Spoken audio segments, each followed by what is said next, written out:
Doa ini teman-teman curhat kepada Allah. Bahasa lain saya, manja kepada Allah. Allah mau kita manja kepadanya. Tanda kutip ya. Merengek, mohon.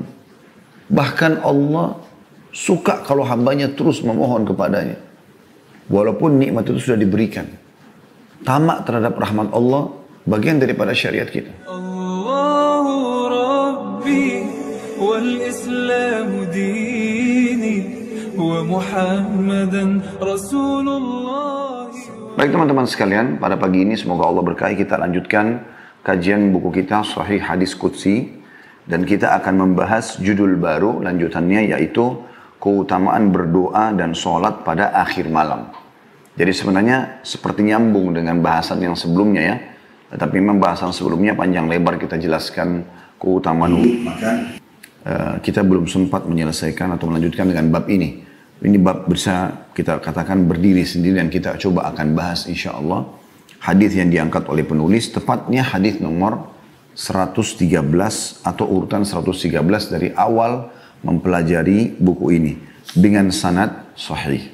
Bunyinya dari Abu Hurairah radhiyallahu anhu bahwa Rasulullah sallallahu alaihi wasallam bersabda, "Yanzilu Rabbuna tabaraka wa ta'ala kulla lailatin ila as-sama'id dunya hina yabqa thuluthul lailil akhir.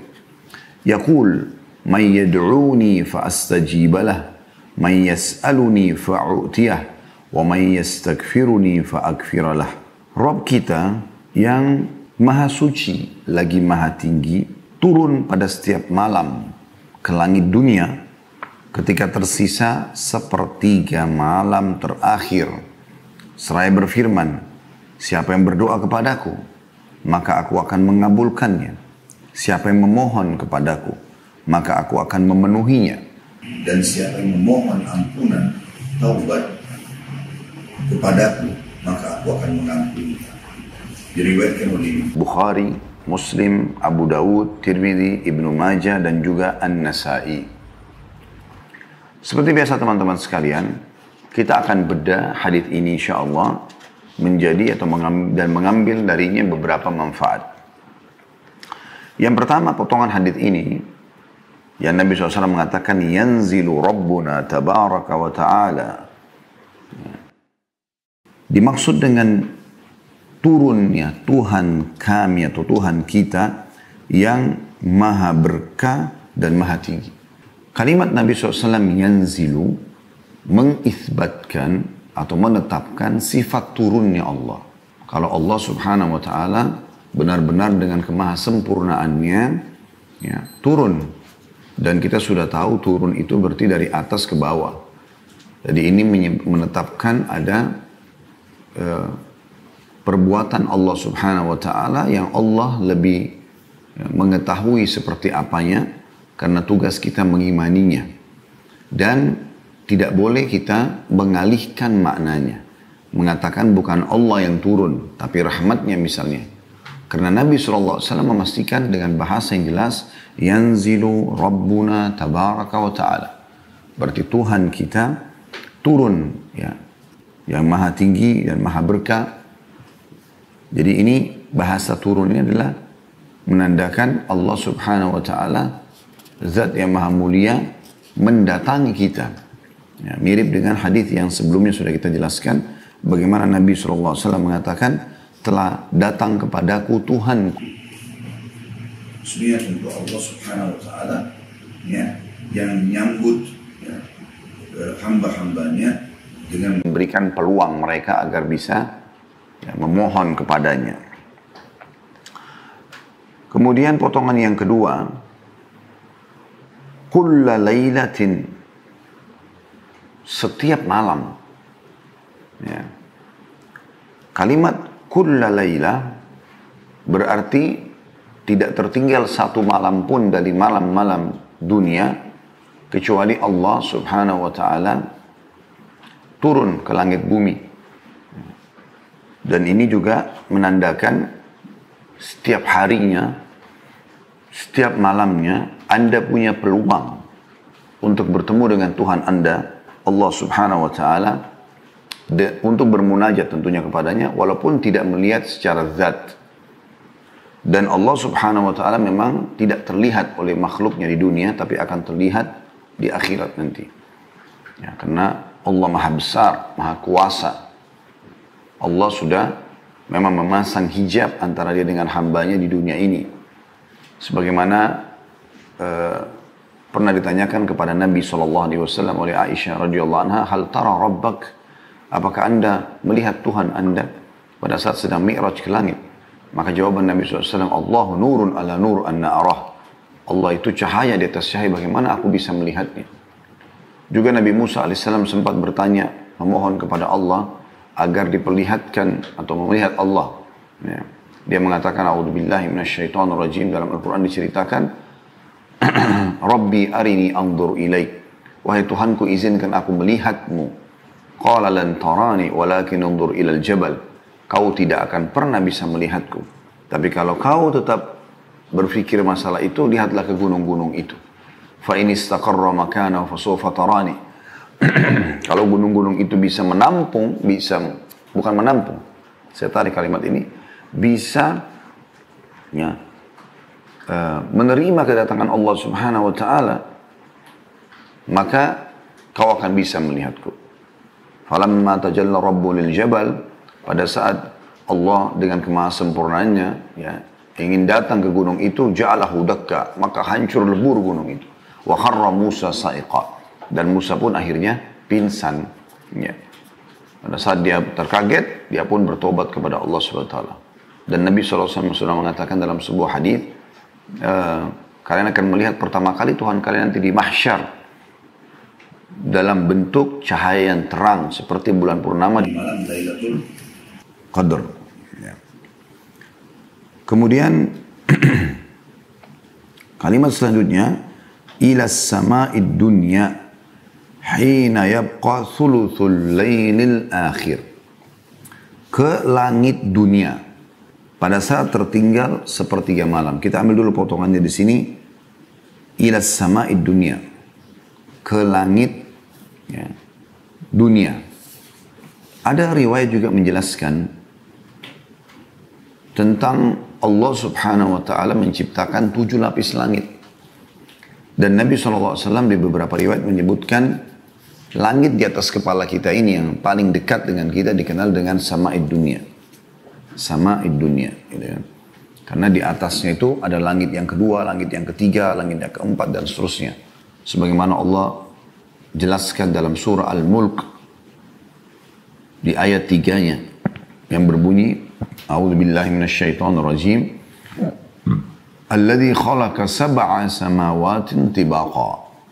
Al-ayah. Allah lah yang telah menciptakan 7 lapis langit tibaq, bersusun. Ya. Kemudian juga dalam surah Naba Allah SWT berfirman, sab'an shidada. 7 lapis langit yang sangat kokoh. Juga tentunya Nabi SAW menggambarkan pada saat beliau sedang mi'raj ke langit, beliau menggambarkan kalau di langit pertama ketemu dengan Adam, terus saja ketemu dengan nabi-nabi, sampai di langit ketujuh ketemu dengan Ibrahim alaihi wassalam.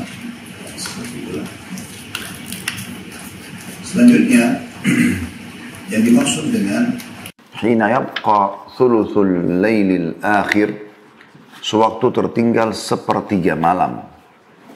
Yang dimaksud dengan sepertiga malam, sebagian ulama menggambarkan malam itu kita mulai hitung maghrib. Misal maghrib kita jam 6 sore misalnya. Subuh jam 5 pagi. Contoh saja ini. Ke jam 5 ini kurang lebih 11 jam. Nah 11 jam ini teman-teman dibagi 3. Jadi 6, 7, 8, 9, 10, 11, 12. Kemudian 1, 2, 3, 4, 5. Kurang lebih 11 atau 12 jam kalau kita hitungnya. Kalau kita hitung 12 jam, berarti 4 jam terakhir sebelum subuh. Dari jam 5 mundur 4 jam. Ya. 5, 4, 3, 2. Mulai jam 2 atau jam 1 malam sudah masuk sepertiga malam. Lalu yang menjadi inti bahasan kita sebenarnya dari hadis ini adalah firman Allah Subhanahu wa taala, yaqul may yad'uni fa astajibalah. Siapa di saat ini mau meminta kepadaku supaya aku berikan kepadanya. Wa may yas'aluni fa u'tiyah. Dan siapa yang berdoa kepada aku terima pada saat ini. Dan siapa yang meminta kepada aku, minta apa saja selama kebaikan, aku akan penuhi. Wa may yastaghfiruni fa aghfiralah. Dan siapa yang memohon ampun, aku akan mengampuninya. Ya, jadi ada 3 penawaran dari Allah Sang Pencipta kepada kita semua, dan itu terjadi di setiap malam, yaitu siapa yang memohon, meminta, silakan, aku akan berikan. Berdoa. Siapa yang khusus meminta tolong, maka aku penuhi. Siapa yang memohon ampun, aku akan maafkan. Ini kalau kita simpulkan ketiganya, sebenarnya berbicara masalah doa. Dan dalam doa kita kepada Allah Subhanahu wa taala, kita akan memohon hajat kita, menyampaikan kebutuhan yang kita harapkan Allah penuhi, dari makanan, minuman, pakaian, pekerjaan, pasangan hidup, anak-anak, kebutuhan kita. Termasuk kebutuhan akhirat, minta masuk surga dan seterusnya. Sisi yang lain kita juga minta kepada Allah agar dilindungi dari keburukan-keburukan yang akan menimpa kita. Seperti misalnya fitnah, ya, penyakit, kayak zaman kita sekarang wabah, ya, dan seterusnya. Juga dalam doa kita seringkali kita panjatkan juga agar dimaafkan kalau kita punya kesalahan. Supaya Allah Subhanahu wa taala sebagai Sang Pencipta, Sang Raja yang sebenarnya ridho dengan kita. Ini semua kita simpulkan dia masuk dalam doa. Dalam doa. Baik teman-teman, kita akan coba bedah lebih dalam tentang masalah ini, karena doa ini memang sebuah ibadah, bahkan dia inti dari ibadah. Kita coba sama-sama membuka, kalau Anda bisa membuka aplikasi Al-Quran di handphone Anda, buka surah Ghafir. Surah nomor 40, ayat 60. Surah nomor 40, ayat 60. Yang bunyinya, A'udzu billahi minasyaitonir rajim. Wa qala rabbukum ud'uuni astajib lakum. Innal ladzina yastakbiruna 'an ibadati sayadkhuluna jahannama dakhirin. Artinya, dan Tuhanmu hai Muhammad telah bertitah, berkalam, berdoalah kepadaku. Niscaya aku atau akan ku perkenankan. Niscaya akan ku perkenankan bagimu. Sesungguhnya orang-orang yang menyombongkan diri dari berdoa kepadaku atau menyembahku, akan aku masukkan ke dalam neraka Jahannam dalam keadaan hina dina. Ayat ini sangat jelas. Memang fokus ke masalah doa tadi. Doa ini teman-teman curhat kepada Allah. Bahasa lain saya, manja kepada Allah. Allah mau kita manja kepadanya. Tanda kutip ya. Merengek, mohon. Bahkan Allah suka kalau hambanya terus memohon kepadanya. Walaupun nikmat itu sudah diberikan. Tamak terhadap rahmat Allah, bagian daripada syariat kita. Misal, kita sehat, kita minta agar kesehatan itu ditambah. Kita kaya, minta kaya itu akan ditambah. Kita sudah punya pekerjaan, keturunan, pasangan, minta diberkahi. Ya. Tamak terhadap rahmat Allah Subhanahu wa taala. Makanya dalam Al-Fatihah saja kita kalau sholat sering mengulangi ihdinas siratal mustaqim, ihdinas siratal mustaqim. Doa terus. Mohon kepada Allah SWT agar terus dipandu berikan jalan yang benar. Gitu. Dan di sini juga Allah memastikan, berdoalah kepadaku, niscaya aku atau akan kuperkenankan bagimu. Sebaliknya, Allah justru murkah kepada orang-orang yang tidak mau berdoa kepadanya, seakan-akan tidak butuh dengan Sang Pencipta. Ya. Tentu Allah raja yang berbeda dengan raja-raja manusia. Raja manusia makin orang tidak minta padanya, dia makin senang. Gitu kan? Karena dia berharap hartanya tidak berkurang misalnya. Tapi Allah subhanahu wa ta'ala berbeda. Dia justru menyuruh kita untuk mohon kepadanya. Dia suruh kita tamak terhadap rahmatnya. Makanya Allah justru marah kalau kita tidak berdoa. Dianggap sombong oleh Allah subhanahu wa ta'ala. Makanya dikatakan, innal ladhina yastakbiruna an ibadati. Sesungguhnya orang yang sombong terhadap berdoa kepadaku, menyembah kepadaku, maka pasti aku akan masukkan ke dalam neraka Jahannam dalam keadaan hina dina. Baginda Nabi SAW mengingatkan masalah doa, mengatakan ad-du'a huwal ibadah. Doa itu adalah inti ibadah. Ya. Jadi kalau Anda sudah sering berdoa, berarti diikuti dengan keimanan Anda kepada Allah, otomatis. Nah, mungkin Anda memanjatkan sesuatu yang Anda tidak yakin, gitu kan?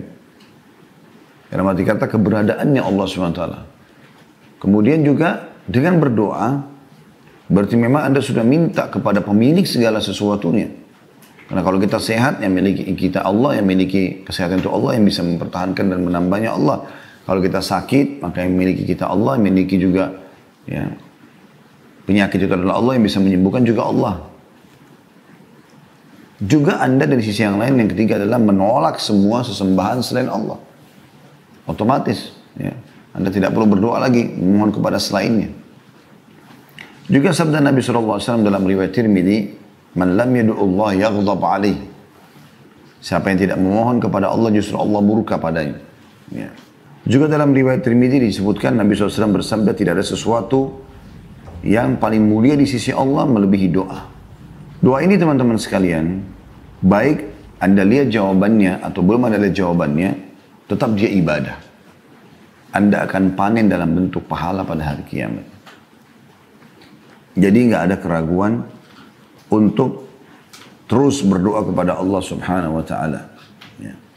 Ibnu Hajar coba menjelaskan bahwa Imam At-Taibi berkata, sebaiknya hadis Nu'man secara bahasa artinya berdoa menunjukkan, hadis Nu'man tadi itu hadis tentang masalah doa itu adalah inti ibadah. Ya. Siapa yang tidak berdoa maka Allah murka padanya. Ya. Kata beliau, harusnya difahami artinya berdoa menunjukkan sikap berendah atau berserah diri dan membutuhkan Allah, karena tidak dianjurkan ibadah selain berserah diri dan tunduk kepada pencipta, serta merasa butuh kepada Allah. Oleh karena itulah Allah menutup dengan firman-Nya, sungguhnya orang yang menyombongkan diri dari menyembahku atau berdoa kepadaku. Dalam ayat ini orang yang tidak mau tunduk dan berserah diri kepada Allah disebut dengan orang yang sombong. Sehingga berdoa mempunyai keutamaan di dalam ibadah, dan ancaman bagi mereka yang tidak mau berdoa adalah hina dina. Disebutkan dalam Fathul Bari, jilid 11, halaman 98. Ada hal yang perlu Anda tahu dalam berdoa teman-teman, ada namanya tahapan berdoa. Rasulullah SAW bersabda, tidak seorang muslim pun di muka bumi ini berdoa pada Allah kecuali Allah akan menjawabnya. Gak ada doa yang Anda panjatkan yang Allah tidak jawab. Akan tetapi, kata Nabi SAW, bisa melalui salah satu dari 3 tahapan atau 3 hal. 3 keadaan. Yang pertama, Allah berikan langsung di dunia seperti permintaannya. Misal, ya Allah sembuhkanlah aku, maka Allah sembuhkan. Ya Allah beri aku rezeki, tiba-tiba dapat rezeki. Ya. Allah langsung memberikan jawabannya. Atau, kata Nabi SAW, Allah hilangkan kesusahan yang menimpanya. Ya. Sampai Ibnu Qayyim rahimahullah menitikberatkan mengatakan, seseorang misalnya berdoa, ya Allah sembuhkanlah anakku.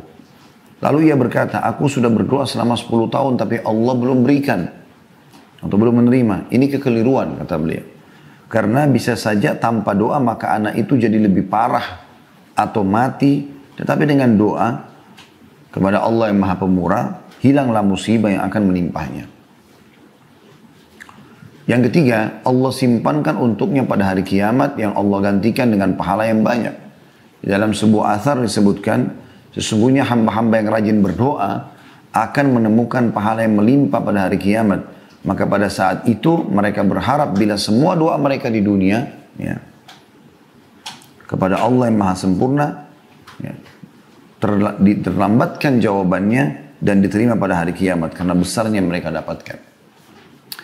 Pada saat Allah yang Maha Pemurah menerlambatkan jawaban doa Anda di dunia, Karena itu semua karena Allah maha mengetahui, lebih baik dan lebih tahu yang terbaik. Ibaratnya seperti bila anak minta izin kepada orang tuanya, atau minta sama orang tuanya. Orang tuanya lebih tahu ya, mana yang terbaik buat anaknya.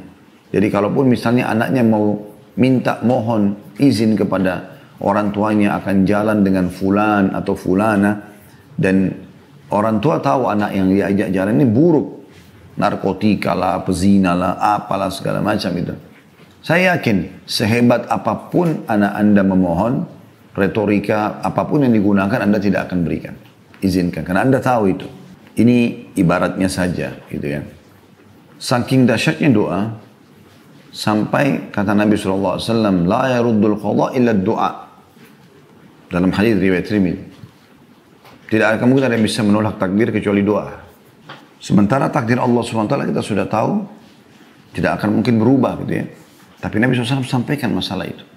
Sampai kata Nabi SAW, doa itu kalau dipanjatkan, maka dia bersaing ke langit dengan takdir. Maka bisa ini mengalahkan ini atau ini mengalahkan ini. Baik teman-teman, kita masuk lebih dalam lagi membahas tentang syarat-syarat diterimanya doa. Kalau Anda mau doa Anda diijabah, diterima, ada syarat-syaratnya. Yang pertama sekali adalah ikhlas.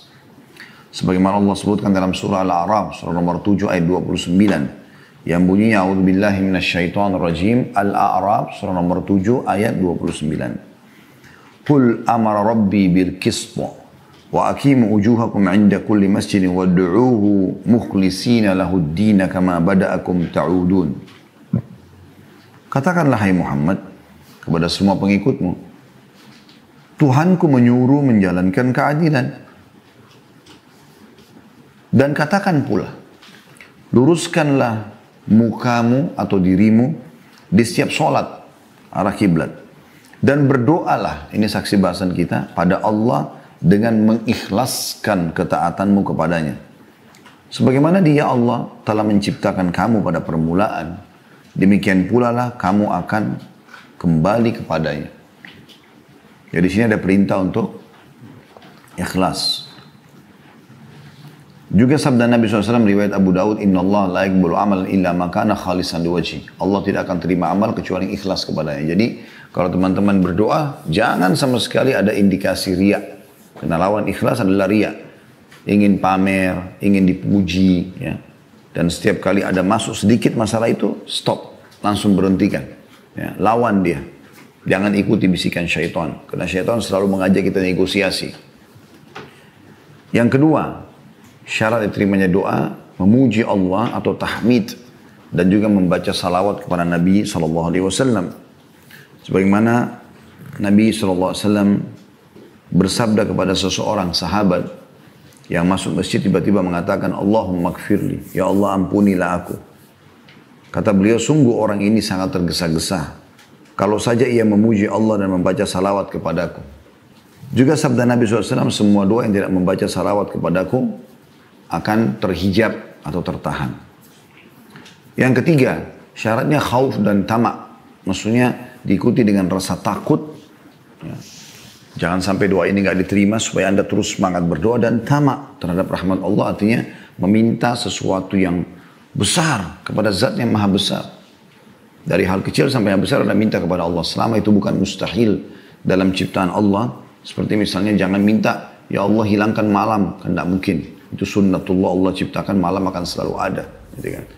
Itu juga misal meminta agar nggak usah ada, ya Allah hilangkan semua wanita, hilangkan semua laki-laki. Nggak mungkin. Gitu kan. Seperti itulah. Tapi selama itu sesuatu yang boleh dalam syariat Allah SWT, maka panjatkan. Allah sebutkan dalam syarat yang ketiga, khauf dan tamak, rasa takut, tidak diterima doanya, sehingga dia terus maksimal berdoa, dan tamak artinya berharap agar diberikan tambahan dari karunia Allah Subhanahu Wa Taala. Disebutkan dalam surah Al-A'raf, surah nomor 7 ayat 56. Jadi surah yang seperti tadi ya, tapi ini ayat 56-nya. Kalau tadi masalah ikhlas, Al-A'raf 29. Kalau ini Al-A'raf 56. A'udzu billahi minasyaitonir rajim wa la tufsidu fil ardi ba'da islahiha. Wa la tufsidu fil ardi ba'da islahiha wad'uuhu khaufan wa tama'a inna rahmatallahi qaribun minal muhsinin. Dan janganlah kamu membuat kerusakan di muka bumi. Allah mau kita nikmati, jangan merusak, jangan ganggu orang, jangan ganggu lingkungan. Sesungguhnya Allah, atau sesudah Allah memperbaikinya, sudah Allah mengaturnya dengan bagus, jangan diganggu lagi. Nikmati saja dan berdoalah kepadanya dengan rasa takut, khawatir tidak diterima, dan juga tamak, harapan yang besar. Karena Allah gunakan kalimat ini, khaufan wa tama'a. Dengan harapan atau tamak akan dikabulkan. Sesungguhnya rahmat Allah amat dekat kepada orang-orang yang berbuat baik. Yang keempat, menggunakan asma'ul husna, nama-nama dan sifat-sifat Allah yang mulia. Allah sebutkan dalam surah Al-A'raf, masih surah yang sama, ayatnya 180. A'udzu billahi minasyaitonir rajim, walillahil asma'ul husna fad'uuhu biha. Wa dharul ladzina yulhiyuna fi asma'ihi sayujzauna ma kanu ya'malun. Hanya milik Allah asma'ul husna itu, nama-nama yang mulia. Maka bermohonlah kepadanya, kepada Allah, dengan menyebut asma'ul husna itu. Dan tinggalkanlah orang-orang yang menyimpang dari kebenaran dalam menyebut nama-namanya. Nanti mereka akan mendapat balasan terhadap apa yang telah mereka kerjakan. Jadi makna daripada ayat ini, gunakan nama-nama. Misalnya, Ya Ghafur, wahai zat yang maha pengampun, Ighfirli, maafkanlah aku. Wahai zat yang maha agung, Ya Azim, Azim sya'ni, agungkanlah perkaraku atau urusanku. Maksudnya, buatlah aku jadi punya kedudukan, punya jabatan, punya harta, punya nama harum, dan seterusnya. Misalnya Tawwab, wahai zat yang menerima taubat hambanya, tub alaiya, terimalah taubatku. Kemudian juga yang lainnya Ar-Rahman, Ar-Rahim, yang maha pengasih lagi maha penyayang. Irhamni, kasihanilah aku. Ya Razzaq, wahai zat pemberi rezeki, urzukni, berikanlah aku rezeki, dan seterusnya. Yang kelima, makanan, minuman, pakaian halal. Ini syarat terimanya doa. Dalam sebuah hadits Bukhari, kata Nabi SAW, sesungguhnya ada seseorang yang memohon pada Allah dalam keadaan badannya kurus, kumuh, dan tidak menggunakan alas kaki. Tetapi bagaimana Allah menerima sementara makanan, minuman, juga pakaiannya haram. Yang keenam, tidak meminta yang haram. Kalau tadi itu makanan, minuman, pakaian haram. Kalau ini tidak meminta yang haram. Nabi SAW bersabda, sungguhnya Allah itu suci, tidak menerima kecuali yang suci dan bersih. Inna Allah tayyibun la yakbalu illa tayyiba. Dan juga dalam hadis yang lain, Inna Allah jamilun yuhibbul jamal. Allah itu indah, sempurna, suka semua itu. Dan masuk dalam maknanya adalah tidak memohon yang haram, karena yang haram itu tidak suci. Yang ketujuh, syarat diterimanya doa adalah muslim. Adalah muslim, sebagaimana sabda Nabi SAW pada saat ada beberapa Yahudi yang lewat di hadapan beliau lalu mengatakan, Assalamualaikum, kematian buat kalian. Maka Aisyah marah sambil mengatakan, kematian untuk kalian, dan semoga Allah memberikan kalian laknat. Kata Nabi SAW, wahai Aisyah, pelan-pelanlah, alaiki birrifq, lembut aja. Kata dia, ya Rasulullah, tidak anda dengar apa yang mereka berdoa? Sampaikan. Kata Nabi SAW, tidak kau dengar bagaimana jawabanku? Sesungguhnya doa kita kepada Allah untuk mereka diterima, doa mereka kepada Allah untuk kita tidak diterima. Berarti kan ada masalah muslimnya di sini. Ulama hanya membatasi satu-satunya doa orang kafir yang diijabah adalah kalau dia terzalimi. Di saat itu, diterima doanya kalau dia terzalimi. Sebagaimana dalam hadis Bukhari, Mu'adz bin Jabal radhiyallahu anhu pada saat diutus ke Yaman untuk berdakwah, maka di saat itulah Nabi alaihi salatu wassalam mengingatkan, wattaqi da'watal mazlum fa inna laysa bainaha wa bainallahi hijab. Hati-hati kamu dengan doanya orang-orang terzalimi. Sebab yang didakwai sebenarnya orang kafir oleh Mu'adz bin Jabal. Karena sungguhnya tidak ada hijab antara dia sama Allah. Yang kedelapan, tidak tergesa-gesa. Rasulullah SAW mengatakan, yustajabu li ahadikum malam ya'jal, pasti diterima doa seseorang di antara kalian selama tidak tergesa-gesa. Para sahabat bertanya, wa kaifa ya'jal ya Rasulullah? Bagaimana cirinya orang yang tergesa-gesa itu? Kata Nabi SAW, yaqulu da'autu wa lam yustajabu li fatarakat doa. Dia mengatakan, aku sudah berdoa dan belum melihat jawabannya, maka dia meninggalkan doa setelah itu. Jadi masuk dalam masalah tergesa-gesa sini, kata sebagian ulama adalah tidak terburu-buru dalam mengucapkan doa yang penuh dengan harapan, dan tidak terburu-buru dalam menunggu jawabannya. Sabar gitu. Ya. Ada prosesnya. Yang kesembilan, memaksimalkan tempat dan waktu diterimanya doa. Seperti di wilayah Haram Mekah, ya. Ada multazam antara Hajar Aswad dengan pintu Ka'bah. Semoga Allah SWT nanti mudahkan kita kembali umrah dan haji insyaAllah. Kemudian meminum air zam-zam, ya. Kemudian di Arafah pada saat lagi haji, itu tempat misalnya. Kemudian waktu sepertiga malam, sebagaimana dalam bahasan hadis kita, pada saat sujud, ya. Kemudian sebelum salam akhir, pada saat berpuasa, ya. Baik itu sementara puasa ataupun pada saat nanti menjelang buka puasa, sebagaimana insya Allah kita juga akan masukin sebentar lagi Ramadan. Semoga Allah mudahkan insya Allah dan berkahi waktu dan juga ya, ibadah kita. Kemudian musafir, pada saat hujan sedang turun, sedang berkecamuk peperangan antara azan dan iqamah, doa orang tua untuk anaknya, anak soleh untuk orang tuanya, doa setiap muslim untuk muslim yang lain, dan akhir waktu asar pada hari Jumat. Nah, ini kurang lebih yang disebutkan dalam riwayat-riwayat. Kalau tertinggal sepertiga malam, hadis tadi yang sudah kita sebutkan.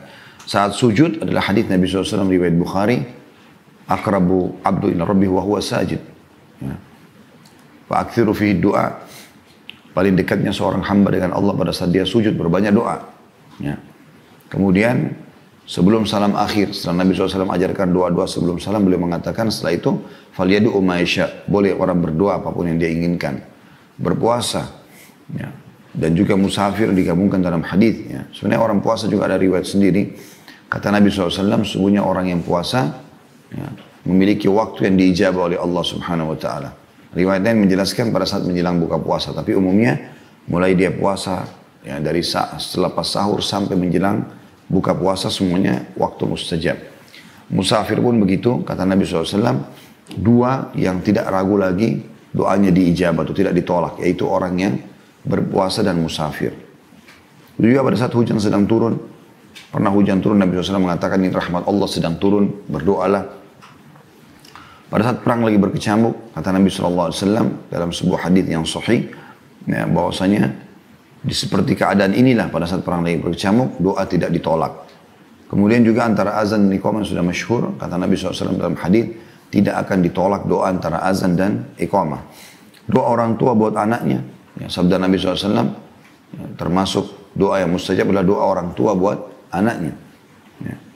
Makanya orang tua tidak boleh sembarangan mengucapkan kata-kata yang buruk sehingga menjadi doa buat anaknya. Begitu juga anak soleh yang mendoakan orang tuanya. Kita tahu dalam hadis yang masyhur kan, kalau anak Adam meninggal dunia terputus sumber pahalanya kecuali dari 3, sedekah jariyah, ilmu bermanfaat, atau anak soleh yang mendoakan. Itu juga doa setiap muslim untuk muslim yang lain. Kata Nabi SAW dalam hadis sahih, doa muslim terhadap untuk muslim yang lain ala zahril ghaib, tidak bertemu, tidak berhadapan, dia doakan saudaranya dari tempat lain pada saat dia lagi sholat, pada saat selepas sholat, pada saat antara azan dan iqamah dan seterusnya. Dan juga akhir waktu asar atau selepas asar di waktu hari Jumat. Boleh juga di hari Jumat, ya. Semoga Allah SWT juga kembalikan kita bisa Jumat lagi seperti biasa. Itu terjadi juga di saat khatib lagi duduk di khutbah kedua sampai diiqamahkan sholat. Dan ini dua-dua aja riwayatnya. Kata Nabi SAW, hari Jumat ada 12 waktu, tidak ada seorang muslim yang berdoa pada saat itu kecuali diijabah. Dan fokuslah ya, pada saat khatib sedang duduk ya, di khutbah kedua sampai diiqamahkan sholat. Riwayat lain, Jumat itu 12 waktu, ya, atau seperti itu lafadznya. Saya tidak terlintas sekarang tepat lafadznya, tapi Nabi SAW mengatakan bahwasanya ya, waktu mustajab ya, di hari Jumat itu adalah selepas asar sampai terbenam matahari. Ada banyak kisah-kisah tentang mustajabnya doa Nabi SAW, dan itu terlalu banyak bahasanya tentunya. Tapi diantaranya pernah ada seseorang datang kepada Nabi SAW, Nabi lagi khutbah Jumat, kemudian orang ini tiba-tiba teriak-teriak mengatakan, Ya Rasulullah dari luar masjid. Maka Nabi SAW mengatakan, malak, ada apa dengan kamu? Lagi khutbah, dia berhentikan khutbah. Orang lagi hening mendengarkan khutbah Nabi SAW. Maka dia mengatakan, telah terputus jalan-jalan, mati hewan-hewan ternak kami, bahkan kering, kami pun tidak bisa minum, tidak bisa masak segala macam. Tidak ada air. Mohonlah kepada Allah, seakan-akan dia mau mengatakan, mumpung anda di atas mimbar, mohon kepada Allah supaya turun hujan. Maka kata Anas bin Malik perawi hadis ini, radhiyallahu anhu, pada saat itu saya melihat ke langit karena masjid Nabi itu tidak ada atapnya, langit seperti kaca, nggak ada awan. Kalau tidak ada awan, tidak hujan. Karena air dibawa oleh awan dengan hikmah Allah, turunlah hujan dari situ. Sebagaimana Allah sebutkan dalam ayat-ayat Al-Quran. Dan kita sudah tahu prosesnya memang seperti itu. Maka, kata Anas bin Malik, Nabi SAW pun berdoa dengan mengucapkan 2 kali, Allahumma agithna, Allahumma agithna. Ya Allah, berikanlah kami hujan, berikanlah kami hujan. Maka tiba-tiba kata Anas bin Malik, belum khutbah Nabi SAW selesai, kecuali Madinah sudah dipenuhi dengan awan-awan yang gelap, lalu turunlah hujan lebat. Dan kami tidak melihat matahari selama sepekan. Jumat setelahnya datang orang yang sama lagi dari luar masjid mengucapkan lagi kalimat yang sama. Ya Rasulullah, ya Rasulullah. Kata Nabi SAW, ada apa lagi? Dia mengatakan, ya Rasulullah, terputus jalan-jalan kami. Hewan-hewan kami bisa binasa, kami pun bisa binasa. Karena ini banjir sekarang, hujan terus. Mohon kepada Allah agar diberhentikan. Maka ini salah satu mukjizat Nabi SAW. Beliau pun berdoa, ya Allah jadikanlah hujan ini kebaikan buat kami, bukan masalah buat kami. Ya Allah alirkanlah air hujan ini ke lereng-lereng gunung, ke lembah-lembah, dan ke tempat-tempat tumbuhnya pohon-pohon gitu kan. Supaya ada resapan gitu ya. Lalu Nabi SAW kata Anas bin Malik menunjuk ke awan-awan yang ada di atas kota Madinah, dan tidak ada satupun awan ditunjuk oleh Nabi SAW kecuali bubar. Artinya tidak ada lagi awan pada saat itu. Kalau Allah menerlambatkan doa hamba, bisa karena cinta Allah kepadanya. Dalam sebuah riwayat dikatakan, sungguhnya bila Allah mendengar doa yang indah dari hambanya, maka ia pun menerlambatkan jawabannya, agar hamba tersebut tetap dalam doanya. Allah itu sangat sayang dengan kita. Allah nggak mau kita mengembalikan atau dikembalikan tangan kita dalam keadaan kosong. Sebagaimana dalam hadis Bukhari juga dijelaskan, Allah malu mengembalikan tangan hambanya yang sudah diangkat ke langit dalam keadaan kosong. Allah SWT berikan, bukan tidak berikan. Bahkan banyak orang mungkin yang tidak menyadari kalau Allah sudah berikan kepada dia. Ya. Cuma memang melalui prosesnya, ada tahapannya. Yang penting teman-teman sekalian, doa jangan pernah putus asa. Jangan pernah batasi doa itu. Kisah masyhur Nabi Zakaria alaihissalam, bagaimana beliau berdoa selama 70 tahun agar diberikan keturunan dari umur 30 sampai 100 tahun. Anda bisa baca dalam surah Maryam tentunya ya. Surah nomor 19 ya, ayat 1 sampai ayat 10 ya. Bagaimana Allah menggambarkan Nabi Zakaria berdoa terus sampai dia sudah tua, maka Allah berikan ijabah. Begitu juga Allah jelaskan tentang Nabi Zakaria dalam surah Al-Anbiya, surah nomor 21 ayat 89 sampai 90. Juga dalam surah Al-Imran, surah nomor 3 ayat 38 sampai 41. Al-Imran, surah nomor 3 ayat 38 sampai 41. Nah, ini sudah sering saya ulangi sebenarnya, termasuk dalam majelis kita, tentang kisah Nabi Zakaria. Anda pun bisa kembali ke judul ceramah kami, Dahsyatnya Doa. Dan beberapa poin ini saya bacakan dari makalah atau PowerPoint yang saya susun tentang masalah dahsyatnya doa itu. Begitu juga dengan Nabi Ayyub alaihissalam yang sudah diuji oleh Allah Subhanahu wa taala dengan beragam macam ujian. Dia bahagia selama 20 tahun. Tidak ada cobaan berat dalam hidupnya. Dia gagah, dia nabi, dia dianggap sebagai tokoh masyarakat di kaumnya. Dakwanya diterima. Istrinya cantik, subur, sampai melahirkan 12 anak laki-laki. Semua anaknya tampan-tampan, pintar-pintar. Ternaknya banyak sekali. Ya, kebunnya juga subur. Ya. Tapi subhanallah, kuasa Allah SWT, Allah datangkan setelah 20 tahun cobaan. Maka Allah buat di hari pertama, Nabi Ayyub AS yang segar, yang kuat, tiba-tiba kena penyakit yang kita sudah tahu. Ya, pada saat itu diuji oleh Allah SWT penyakit kulit, sehingga menular dan orang semua menjauh kecuali istrinya. Kemudian yang hari kedua, Allah matikan semua anaknya yang lagi makan di sebuah ruangan. Lalu Allah rubuhkan bangunannya, mati semua tiba-tiba. Jadi sudah hari pertama tidak punya sakit-sakit tubuhnya. Hari kedua mati semua anaknya. 12-12-nya. Dan yang ketiga Allah datangkan hama. Ya, sehingga mati semua hewan-hewannya dan kebunnya sempat terbakar. Hilang semua dalam 3 hari. Tapi beliau sabar. Terus berdoa kepada Allah subhanahu wa ta'ala. Bersabar. Dan minta kepada Allah subhanahu wa ta'ala dengan santun, dengan ramah.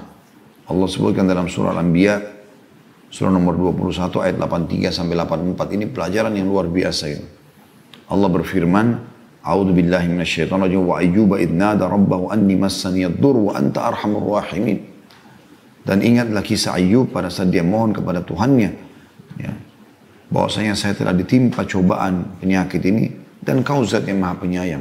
Dan ini doa beliau sampaikan setelah 20 tahun diuji. Sabar. Ya.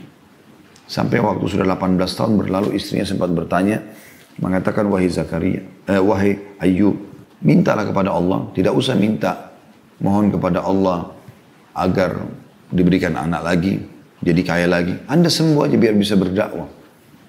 Maka Nabi Ayub bertanya pada istri, berapa tahun kita bahagia? Kata istrinya 20 tahun. Berapa lama kita sekarang melalui cobaan? Kata istrinya 18 tahun. Kata Nabi Ayub, saya masih malu minta sama Allah. Maka setelah itu dia minta kepada Allah setelah 20 tahun dan dia mengucapkan kalimat yang mulia ini.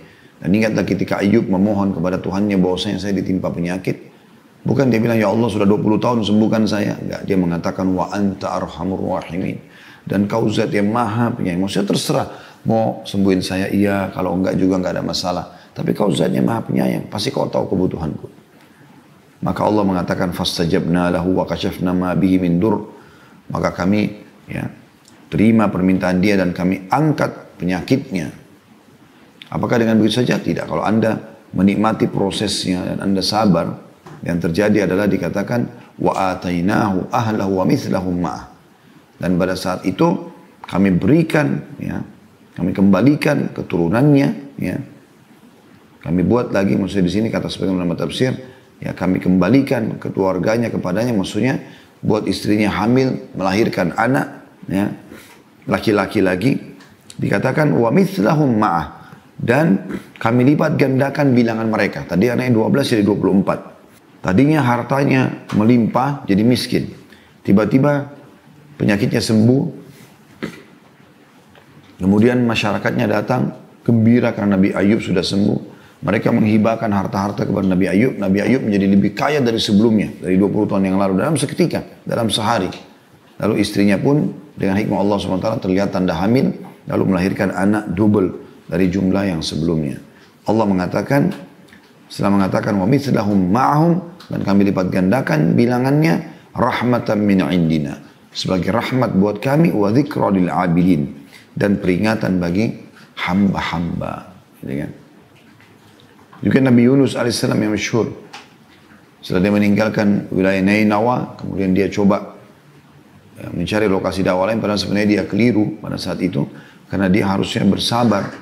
Yang terjadi adalah akhirnya Allah SWT masukkan dia ke dalam pulut ikan paus, dan Allahu a'lam berapa lama dia di sana. Tapi setelah itu dia berdoa kepada Allah Subhanahu Wa Taala.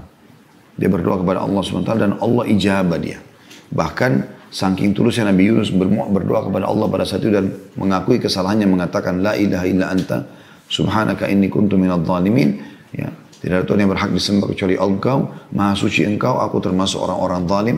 Kata Nabi SAW, tidak ada seorang pun yang berdoa menggunakan apa yang diucapkan oleh Yunus ini kecuali diijabah. Kecuali diijabah. Dalam surah Al-Anbiya disebutkan kisahnya, surah nomor 21 ayat 87 sampai 88. A'udzu billahi minasyaitonir rajim wa dhannuni idz dhahaba mughadiban fa dhanna an lan naqdira alayhi fanada fi dhulumati an la ilaha illa anta subhanaka inni kuntu minadh dhalimin fastajabna lahu wa najjaynahu minal gham wa kadzalika nunjil mu'minin. Dan ingatlah kisah Zannun atau Yunus, ya, ketika ia pergi dalam keadaan marah kepada kaumnya karena tidak mau menerima dakwanya. Lalu ia menyangka bahwa kami tidak akan mempersempit atau menyulitkannya. Dia pikir itu boleh. Allah tidak hukum dia, padahal sebenarnya Allah akan marah sama dia. Kenapa tinggalin lokasi dakwah sebelum ada perintah? Walaupun niatnya baik. Maka ia menyeru dalam keadaan yang sangat gelap di perut ikan, ya, bahwa tidak ada Tuhan selain Engkau, Maha Suci Engkau. Sesungguhnya aku termasuk orang-orang yang berbuat zalim. Itu ayat 87-nya Al-Anbiya. Ayat 88-nya maka kami perkenankan doanya dan menyelamatkannya dari kedukaan itu, dan demikianlah kami selamatkan orang-orang beriman. Surah Yunus juga disebutkan tentunya dalam surah Shaffat yang masyhur, surah nomor 37 ayat 139 sampai 148, ya. Itu disebutkan kisah Nabi Yunus, kurang lebih mirip seperti tapi lebih terinci sedikit, ya. Surah Shaffat surah nomor 37 ayat 139 sampai 148. Ibnu Qayyim berkata rahimahullah berhubungan dengan masalah doa ini, perumpamaan hamba yang belum Allah Maha Tinggi beri jawaban doanya seperti seorang anak yang ibunya sedang marah padanya, lalu ibunya mengusirnya keluar rumah dan menutupkan pintu rumah untuknya. Kira-kira apa yang akan dilakukan si anak tadi? Tanda tanya. Apakah ia lalu pergi atau meminta maaf dan memohon pada ibunya agar dibukakan pintu lagi? Tentu Anda sudah tahu jawabannya. Yang pasti kata beliau, si anak akan terus minta maaf dan memohon pada ibunya agar dimaafkan dan dibukakan lagi pintu. Dan ketahuilah, saat si anak terus memohon, maka hati sang ibu tersentuh dan tidak tega bila tidak memaafkan dan membukakan pintu lagi untuknya. Yakinlah Allah Maha Pengasih, jauh lebih pengasih dari ibumu. Maka bila belum kelihatan jawaban doa, maka lebih giatlah dalam berdoa lagi. Tentu teman-teman sekalian banyak sekali doa-doa pilihan, dan ini saya sarankan teman-teman hafal doanya. Di antaranya pernah seseorang ya, berkata kepada Nabi SAW, ya Rasulullah, doa udah terlalu banyak. Saya juga ingin doa yang bisa mendapatkan semua kebaikan. Bisa nggak Anda pandu? Kata Nabi SAW, coba baca. Allahumma inni as'aluka khaira ma sa'alaka minhu nabiyyuka wa abduka Muhammadin sallallahu alaihi wasallam. Ya Allah, aku memohon kepadamu semua kebaikan yang pernah diminta dan dimohon oleh nabimu dan hambamu Muhammad sallallahu alaihi wasallam. Wa a'udzu bika min syarri ma sta'adzaka nabiyyuka wa abduka Muhammadin sallallahu alaihi wasallam. Dan aku berlindung kepadamu dari semua yang telah nabimu berlindung darinya, ya, nabimu dan hambamu Muhammad SAW berlindung darinya. Wa antal musta'an wa alaikal balaq. Tempatmu lah kami meminta tolong dan darimulah jawaban daripada permohonan itu. Ini termasuk doa yang merangkum semua kebaikan yang Nabi SAW pernah minta, dan minta memohon agar dijauhkan dari semua keburukan yang pernah Nabi berlindung darinya. Juga ada potongan doa ringkas, Allahumma ja'al kullu maqduri khaira. Ya Allah, jadikanlah semua takdirku kebaikan. Allahumma ja'al kullu maqduri khaira. Kemudian juga ada doa yang lain, Allahumma inni a'udzubika min zawali ni'amik. Nah, ini doa diperlukan di zaman kayak kita sekarang, ya. Minta, Allahumma inni a'udzubika min zawali ni'amik. Ya Allah, aku berlindung kepadamu jangan sampai nikmatmu terangkat dariku. Hilangnya nikmat, kesehatan, ya, kekayaan, keturunan dan seterusnya. Wa tahawuli afiyatik, dan teralihkannya kesehatan kepada sakit. Wa fujaati nikmatik, dan tiba-tibanya datang hukumanmu. Wa jami'i sakhatik, dan semua kemurkahanmu. Yang terakhir teman-teman sekalian adalah doa yang masyhur juga diajarkan Nabi SAW. Allahumma inni as'aluka khaira kull ajilihi wa ajilihi. Ya Allah, aku minta semua kebaikan, baik yang sudah dekat ataupun yang masih jauh. Ma'alimna minhu ma'lam na'lam, apa yang kami ketahui dan kami tidak ketahui. Wa na'udzubika min syarri kulli, dan kami berlindung kepadamu dari seluruh keburukan ajilihi wa ajilihi. Ya, yang sudah dekat ataupun yang masih jauh. Ma'alimna minhu ma'lam na'lam, apapun yang kami ketahui ataupun kami tidak ketahui. Jadi kita minta kepada Allah subhanahu wa ta'ala agar diberikan yang terbaik semuanya. Dan juga doa yang masyhur tentunya yang sudah tidak asing bagi teman-teman, Rabbana atina fid dunya hasanah wa fil akhirati hasanah wa qina adzaban nar wa adkhilnal jannata ma'al abrar ya aziz ya ghafar ya rabbal alamin. Di setiap tawaf kita disuruh ulangi 7 kali tawaf, selalu baca ini. Rabbana atina fid dunya hasanah, berikanlah kami seluruh kebaikan di dunia. Wa fil akhirati hasanah, seluruh kebaikan di akhirat. Wa qina adzaban nar, dan jauhkanlah kami dari siksa api neraka. Wa adkhilnal jannata ma'al abrar, dan masukkanlah kami ke dalam surga bersama dengan orang-orang yang patuh. Ya azizu ya ghaffar, wahai zat yang maha mulia dan juga maha pengampun. Ya rabbal alamin, wahai Tuhan alam semesta. Ya. Pernah ada seorang sahabat, dia sakit beras. Ya, kita tutup dengan ini, sakitnya luar biasa kerasnya. Dan orang-orang pun pada heran, belum ada orang kena penyakit seperti itu. Teriak-teriak kesakitan segala macam. Sampai Nabi SAW menjenguknya. Lalu Nabi bilang pada saat lihat dia, doa apa yang kau sampaikan kepada Allah? Dia bilang, ya Rasulullah, saya bilang, ya Allah, kalau seandainya ada hukuman yang engkau akan timpakan atas dosa-dosaku, dosa-dosa di dunia, di akhirat nanti, maksudnya dengan dosa di dunia aku buat, di akhirat aku akan dihukum, maka majukanlah di dunia. Jadi hanya dia sakit seperti ini, kena hukuman akhirat dia minta dimajukan. Kata Nabi SAW, subhanallah, maha suci Allah. Kenapa kau tidak akan mampu menampung itu? Kenapa kau tidak baca Rabbana atina fid dunya hasanah, wa fil akhirati hasanah wa qina adzabannar? Itu yang kau minta, minta kebaikan. Termasuk kebaikan dimaafkan kesalahanmu. Jadi tidak usah dihukum seperti itu. Allahu a'lam. Baik, bahasan kita teman-teman sekalian tentang masalah sepertiga malam, artinya salah satu waktu yang mustajab doa. Dan di saat-saat sekarang adalah saat-saat di mana kita hidupkan malam-malam kita dengan sholat malam, dengan berdoa, apalagi dengan keadaan waktu sekarang cukup banyak. Waktu kita di rumah, kita harusnya tidak boleh lagi luputkan malam hari.